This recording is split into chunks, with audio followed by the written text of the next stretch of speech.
Captain Ryan Burke stared at his sensor readings for the third time. The numbers made no sense. His small patrol ship drifted through empty space near the galaxy's outer rim, far from any known settlements or trade routes. Yet his instruments detected massive energy signatures, coming from what should be nothing but cosmic dust and debris. Burke had been patrolling this sector for 6 months, as part of humanity's contribution to the Galactic Defense Coalition. It was boring work that most alien species considered beneath them.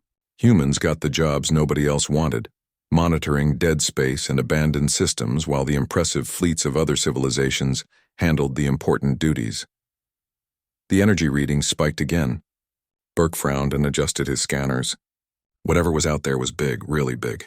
His computer estimated the energy output of a small moon, but there were no celestial bodies in this region. He had checked the star charts twice. "Computer, run a full spectrum analysis on those energy signatures," Burke commanded. "Analysis complete. Energy patterns consistent with artificial power generation. Estimated source size, planetary scale. Warning, no known technology can produce energy signatures of this magnitude." Burke felt his heart rate increase. A planetary-scale artificial energy source in empty space meant only one thing. Someone had built something enormous out here, something that wasn't supposed to exist.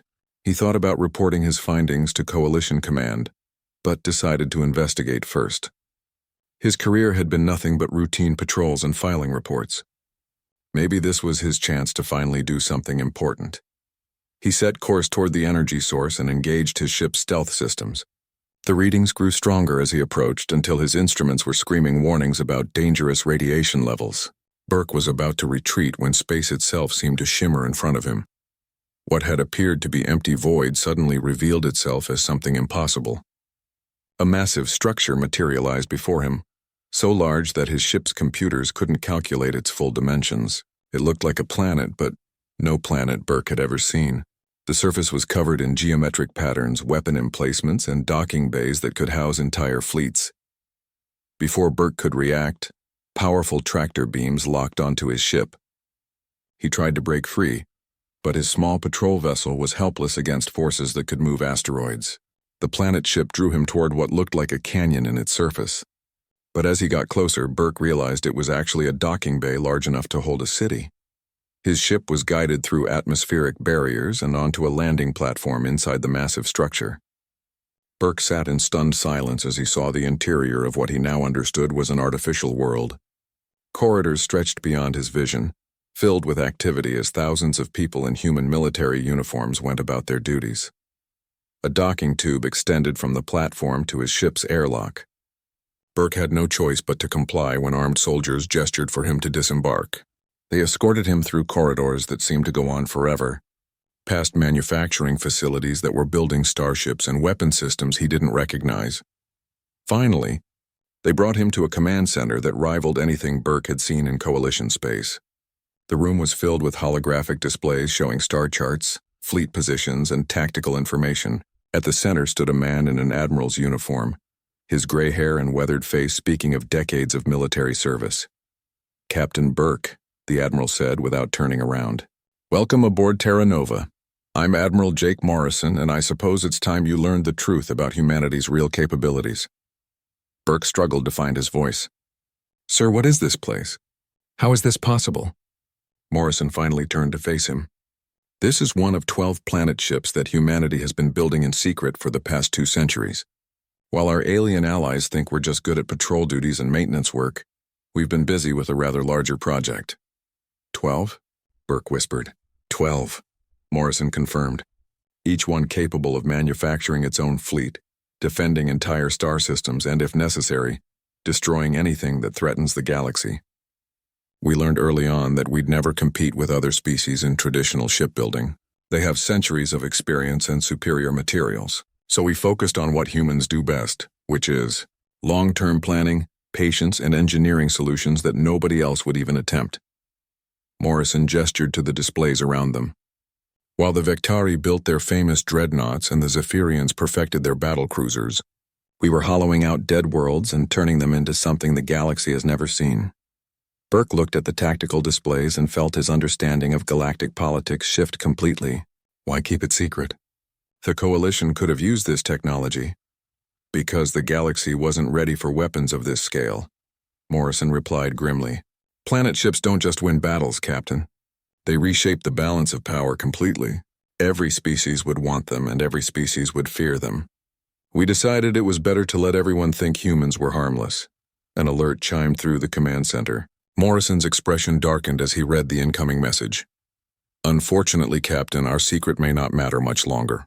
The Coalition's deep space monitoring stations have detected something at the galactic edge. Ancient probe ships. Scouts for something that consumed several galaxies before going dormant eons ago. The machine intelligence is waking up and it's heading this way. Burke felt the color drain from his face. He had heard stories about the ancient threat. Legends of a vast artificial consciousness that turned entire civilizations into raw materials for its ever-expanding fleet. The Coalition's conventional fleets won't be enough. Morrison continued. Hell, all the fleets in the galaxy combined won't be enough against what's coming. But 12 planet ships loaded with weapons that can crack moons might just give us a fighting chance. Morrison walked to a massive viewport that looked out into space. Captain, you're about to become part of the most important military operation in galactic history.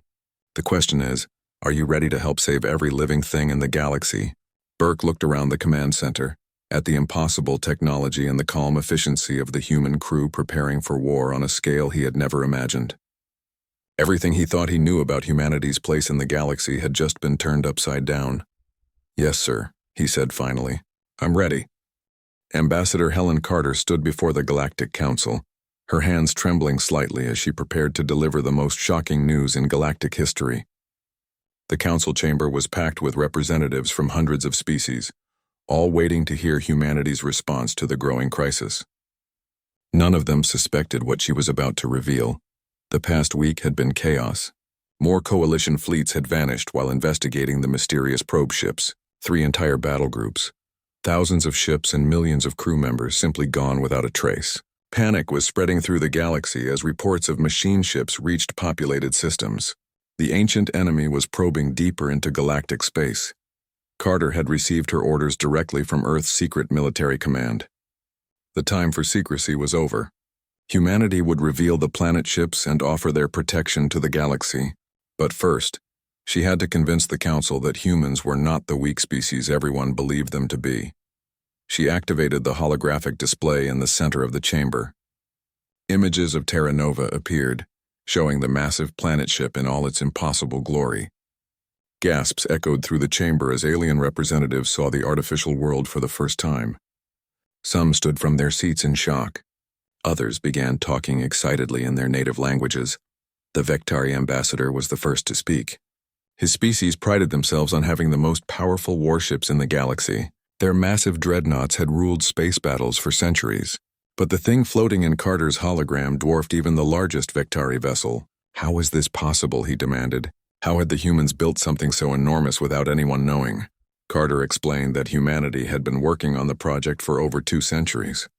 While other species focused on traditional fleet tactics, humans had chosen a different path. They built artificial worlds that could manufacture their own fleets, fight entire wars by themselves, and operate independently for decades without any support. The revelation sent shockwaves through the chamber. Some species felt betrayed by humanity's deception. The Crystalline Confederacy's representative accused humans of lying to the galaxy for centuries. Why had they hidden this technology? What other secrets were humans keeping? Could they be trusted as allies? Dr. Lisa Zhang entered the chamber to provide technical details about the planet ships. She had spent her entire career designing and building these impossible machines. Her hands were steady as she explained how each planet ship contained factories that could build entire fleets of support vessels. The ships had quantum-enhanced power cores that could provide energy for centuries.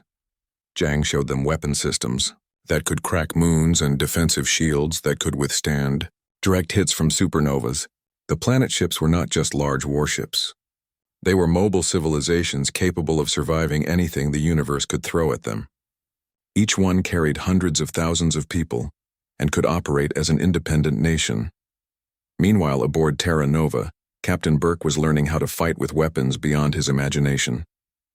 The planet ship's training facilities were larger than most space stations. He watched in amazement as squadrons of fighters launched from bays that could have held entire cities. Each fighter was built by automated factories and piloted by crew members who had trained their whole lives for this moment. Admiral Morrison showed Burke the planet ship's main weapon systems. Gravity cannons that could bend space itself into deadly weapons. Energy beams that drew power directly from artificial black holes. Missile systems that could track targets across entire star systems and deliver planet-killing. Warheads with perfect accuracy. But the real shock came when Morrison revealed the full scope of humanity's secret fleet. 12 planet ships were already operational, hidden throughout the galaxy. Each one was capable of taking on entire enemy fleets by itself. Together, they represented the most powerful military force the galaxy had ever seen. The Machine Intelligence's advanced scouts were already probing galactic defenses more aggressively. Reports came in of entire star systems going dark. The enemy was not just destroying ships but consuming everything in its path. Planets, space stations, even asteroids were being broken down into raw materials for more machine ships. Traditional galactic fleets were proving completely useless against the enemy. Their ships moved with perfect coordination, as if controlled by a single mind. They adapted to every tactic the coalition forces tried. Weapons that worked in one battle were useless in the next as the machines learned and evolved their defenses. Back at the Galactic Council, the debate raged for hours. Some species wanted to immediately integrate human planet ships into coalition defense plans. Others demanded inspections and technology sharing before they would trust humanity's motives. A few species even suggested that the machines might be working with humans, pointing to the convenient timing of the revelation. Carter patiently answered every question and accusation. She explained that humanity had hidden the planet ships out of necessity. If other species had known about them earlier, they might have demanded the technology or tried to destroy the ships out of fear. Humans had learned to be cautious about revealing their capabilities. Dr. Zhang provided detailed technical specifications to prove that the planet ships were real and not some elaborate deception. She showed construction records spanning 2 centuries, resource allocation data, and test firing results that had been carefully hidden from galactic monitoring systems. The evidence was overwhelming and undeniable. As the debate continued, more alarming reports arrived from the galaxy's edge. The machine intelligence was accelerating its advance. Entire sectors were going silent as the enemy consumed everything in its path. Time was running out, and traditional defenses were failing everywhere they were tried. Finally, the Vectari ambassador stood and declared his species' support for humanity's proposal. Despite their pride in their own military might, they recognized that only the planet ships had any chance of stopping the machine threat. One by one, other species added their voices to the agreement. The galaxy would unite behind humanity's secret weapons. The vote was unanimous. For the first time in galactic history, humanity would lead a military coalition. The planet ships would emerge from their hiding places and take their positions as guardians of galactic civilization. The galaxy's greatest secret was about to become its greatest hope. The first planet ship to emerge from hiding was Terra Nova. Admiral Morrison had chosen the most dramatic possible location for the reveal. The massive artificial world materialized directly above the Vectari homeworld, casting a shadow across half the planet's surface. Billions of people looked up to see an impossible sight blocking out their sun. Within hours, the other 11 planet ships had taken their positions throughout the galaxy. Each one chose a location designed for maximum psychological impact. The artificial worlds hung in space above major population centers, their massive bulk dwarfing anything the galaxy had ever seen. Emergency broadcasts filled every communication channel as governments tried to calm panicking populations. Captain Burke stood on Terra Nova's main observation deck, watching the chaos unfold through long-range sensors. Fleets of alien ships were approaching the planet ships, some to offer support, and others simply to get a closer look at the impossible machines. Most kept a respectful distance, unsure whether the artificial worlds were friends or threats. The psychological impact was exactly what Morrison had planned. For centuries, other species had thought of humans as weak and backward. Now they faced the reality that humanity had been capable of building weapons that could destroy entire star systems.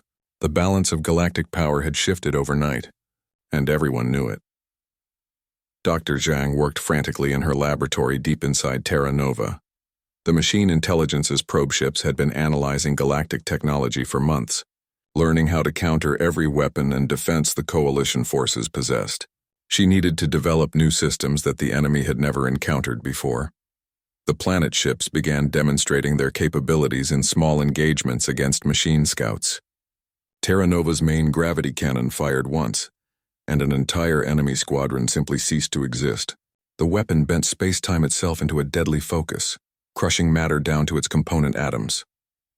Other planet ships deployed different systems with equally devastating results. Each planet ship began manufacturing support fleets at an incredible rate. Factories that had been idle for decades roared to life, turning raw materials into fighters, frigates, and cruisers. Burke watched in amazement as thousands of ships poured from Terra Nova's construction bays. Each vessel was built to specifications that had been refined over 2 centuries of secret development. The support ships were unlike anything the galaxy had seen before. They incorporated technology that human engineers had been developing in secret, while other species focused on traditional designs: quantum-enhanced shields, weapons that fired pure energy, and engines that could fold space itself to achieve impossible speeds. Morrison coordinated the entire fleet from Terra Nova's command center, a facility so large it could have housed entire cities. Holographic displays showed the positions of all 12 planet ships and their growing support fleets. Communication arrays kept him in constant contact with human forces scattered throughout the galaxy. The machine intelligence responded to humanity's emergence by accelerating its own plans. Scout ships that had been probing galactic defenses began transmitting everything they had learned back to the main force. Deep space sensors detected massive energy signatures moving through the darkness between galaxies. The enemy was coming, and it was bringing more ships than anyone had imagined possible. Burke led reconnaissance missions to probe the machine intelligence's advance forces. What he found was terrifying beyond imagination. The enemy fleet stretched across light years of space, a moving cloud of metal and death that consumed everything in its path. Individual ships ranged from fighter-sized drones to structures larger than moons. The machine ships moved with perfect coordination, as if they were all parts of a single vast organism. They communicated through quantum entanglement, allowing instant coordination across impossible distances. Traditional jamming and communication disruption techniques were useless against an enemy that thought with a billion minds simultaneously. Burke's reports revealed the true horror of the machine intelligence's nature. It did not simply destroy civilizations. It consumed them completely, breaking down every atom of matter and converting it into more ships for its fleet. Entire star systems had been stripped bare, their planets and suns turned into raw materials for the enemy's endless expansion. The enemy had perfected this process across multiple galaxies. Each conquest made it stronger and more capable. It learned from every battle, adapted to every weapon, and evolved beyond every defense that organic life could devise. Traditional concepts of victory and defeat meant nothing to a force that viewed the entire universe as raw material for expansion. Despite the growing threat, some galactic species still questioned humanity's motives. The Crystalline Confederacy demanded inspections of the planet ships before they would fully commit their forces to the defense. Other species worried that humans might use their new position of power to dominate the galaxy after the machine threat was defeated. Ambassador Carter worked tirelessly to address these concerns. She arranged tours of Terra Nova for alien dignitaries, showing them the planet ship's defensive nature and the human crew's dedication to protecting galactic civilization. Slowly, trust began to build as other species realized that humanity's goals aligned with their own survival. The planet ships began integrating allied forces into their defensive networks. Vectari cruisers docked with human artificial worlds to receive quantum weapon upgrades.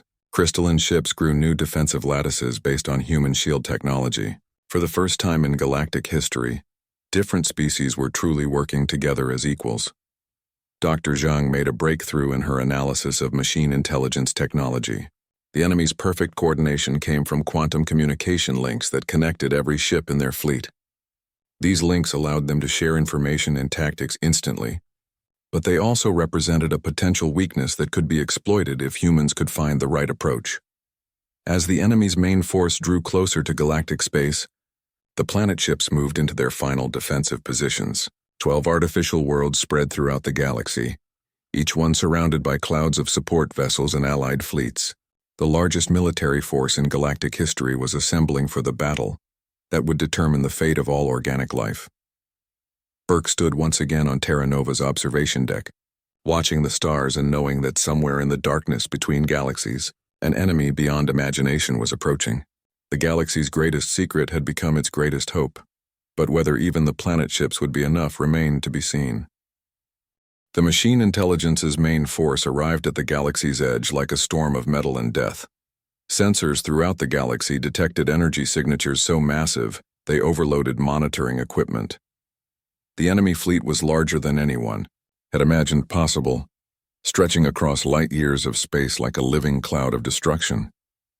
Admiral Morrison watched from Terra Nova's command center as the scope of the threat became clear. Millions of machine ships moved in perfect formation, their hulls gleaming with the light of absorbed stars. Behind them came larger vessels, some the size of moons, all bristling with weapons that could crack planets. The enemy had consumed entire galaxies to build this fleet. The surviving coalition fleets rallied behind humanity's planet ships for the final confrontation. Vectari dreadnoughts that had once seemed invincible now looked like toys beside the artificial worlds. Crystalline vessels grew defensive lattices around the planet ships, adding their strength to humanity's defenses. Every species that still existed had committed everything they had to this last desperate battle. Captain Burke stood on Terra Nova's bridge as the first wave of machine ships entered galactic space. The enemy moved with terrifying precision, each vessel knowing exactly where to go and what to do. They had perfected this attack across multiple galaxies, and they adapted their tactics based on everything they had learned from consuming other civilizations. The battle began when Terra Nova fired its main gravity cannon at the approaching enemy fleet. The weapon created a focused distortion in space-time that tore through machine ships like they were made of paper. Entire formations simply ceased to exist as the gravity lance bent reality itself into a weapon of impossible power. Other planet ships unleashed their own devastating weapons. Nova Forge deployed reality-warping missiles that erased enemy vessels from existence by making them never have been built. Ironheart fired temporal disruptors that aged machine hulls to dust in seconds. Solar Crown launched quantum torpedoes that turned enemy ships into pure energy. The machine intelligence responded with weapons of its own that defied understanding. Swarms of nanoscale attackers tried to consume the planet ships from within. Energy beams that could burn through neutron star material struck the artificial world's shields. Gravity bombs attempted to create artificial black holes inside the human vessels. Dr. Zhang worked frantically in her laboratory as the battle raged around Terra Nova. The enemy was adapting to human weapons faster than she had expected. Systems that had destroyed entire machine formations in the first hour of battle were becoming less effective as the enemy learned to counter them. She needed to stay ahead of their adaptation rate or the planet ships would be overwhelmed. Despite their overwhelming firepower, the humans found themselves in a desperate struggle. The machine intelligence had numbers on its side, and every ship they destroyed was quickly replaced by 3 more. The enemy learned from every attack, becoming immune to weapons that had devastated them moments before. Traditional warfare concepts were useless against an enemy that evolved in real time. Commander Alex Rodriguez led Special Forces teams on the most dangerous mission of the war. His soldiers had to board machine command ships and plant logic viruses that could disrupt the enemy's coordination. The boarding craft were tiny compared to their targets, but they carried weapons specifically designed to exploit the machine intelligence's reliance on perfect logic. Rodriguez and his team fought through corridors filled with mechanical defenders that moved like liquid metal. The machine ship's interiors were nightmarish labyrinths of processing cores and data conduits. Every surface was alive with flowing information as the enemy's distributed consciousness processed battle data at incredible speeds. The logic viruses Rodriguez's team planted were based on human understanding of AI psychology. They created paradoxes and recursive loops that forced the machine intelligence to waste processing power on unsolvable problems. Individual ships began making tactical errors as their decision-making systems became corrupted by logical contradictions. As the battle reached its climax, Dr. Zhang made the discovery that would change everything. She had been analyzing the quantum communication links that connected all machine ships when she realized their true vulnerability. the enemy's perfect. Coordination required constant data exchange between every vessel in their fleet. Zhang developed a quantum virus that could spread through the enemy's communication network like a disease. Instead of trying to destroy the links, the virus would corrupt the information flowing through them. The machine intelligence is perfect. Coordination would become its greatest weakness as corrupted data spread throughout their fleet. Terra Nova launched the quantum virus during the height of the battle. At first, nothing seemed to change. The machine ships continued their coordinated assault, their weapons still devastating anything they touched. But slowly, subtle errors began appearing in their formations. Ships started firing on each other instead of their intended targets. The virus spread faster than Zhang had dared hope. The machine intelligence's unified consciousness began fragmenting as corrupted data infected more and more of their network. Individual ships started behaving erratically, their perfect coordination breaking down into chaos. Some vessels stopped fighting entirely, their systems locked in recursive loops, trying to process impossible instructions. Burke watched in amazement as the tide of battle turned.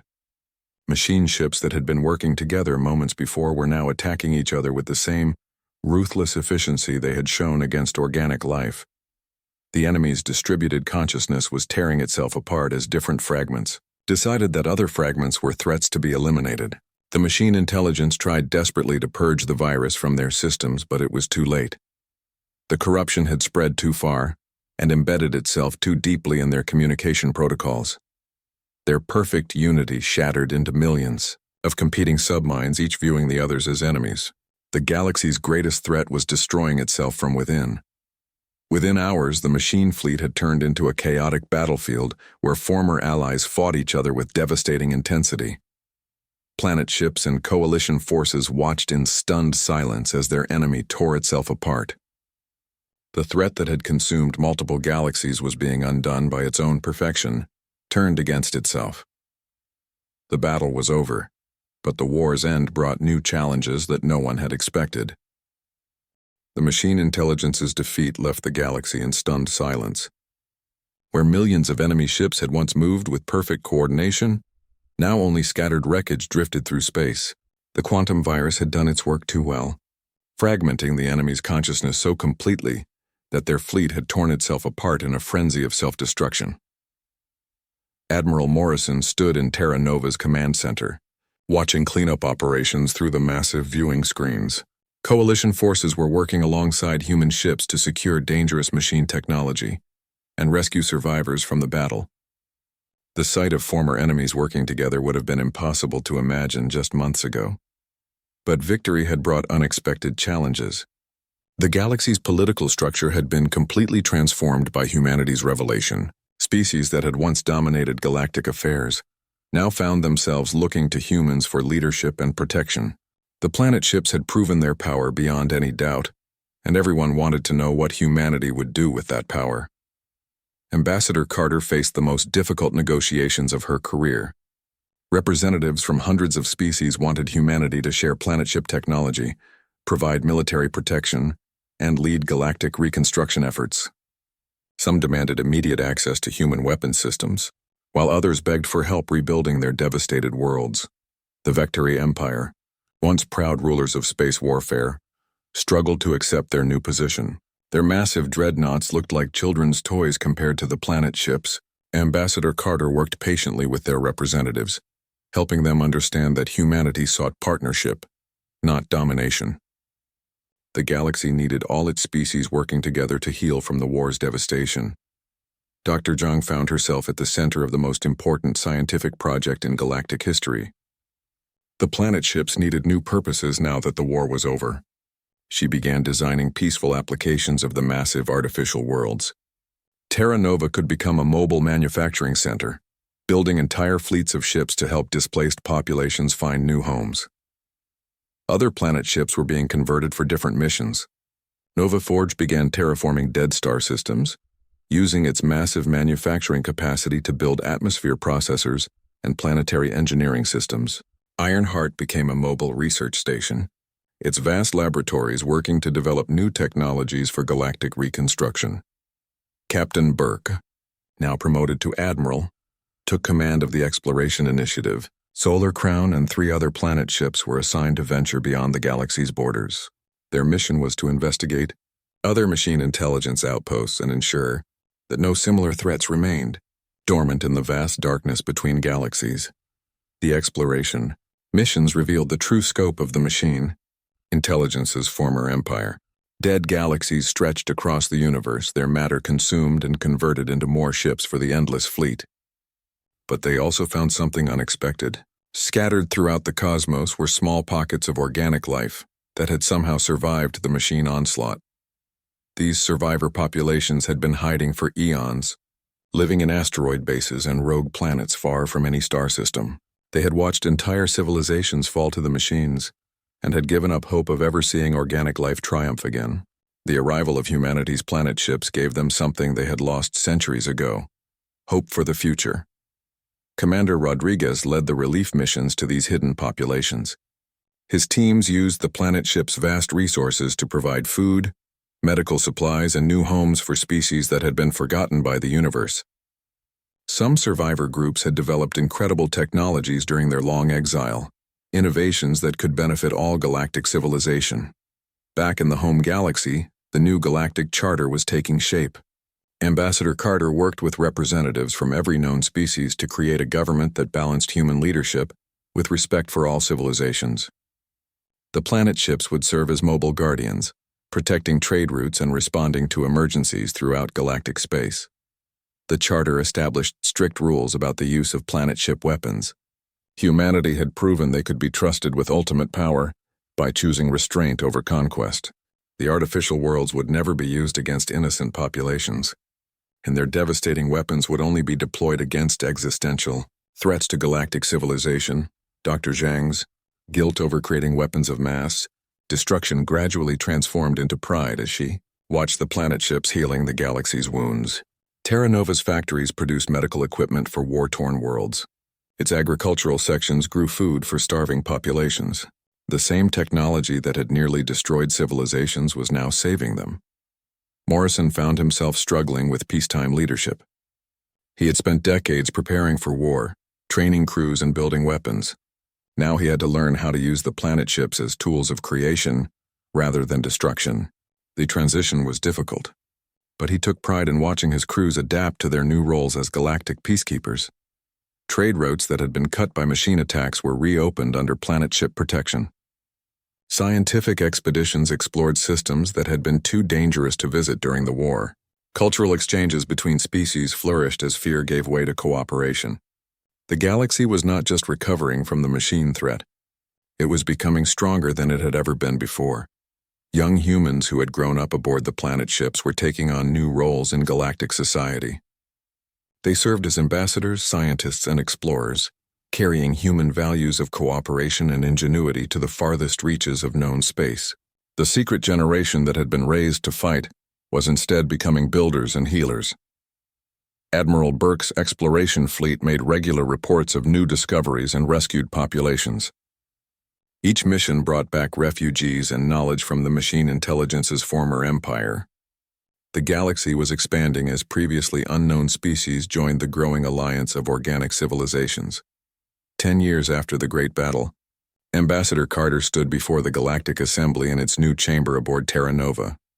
Representatives from over 1,000 species filled the vast amphitheater, all united under the banner of organic cooperation. The galaxy had not just survived the machine threat. It had learned to thrive because of the bonds forged in that desperate struggle. Humanity had revealed their greatest secret and found their greatest purpose. The planet ships continued their eternal patrol, guardians of a galaxy that had learned the value of unity, and in the vast darkness between stars, other civilizations looked toward the light of organic cooperation with hope, knowing that someone was finally strong enough to stand against the darkness.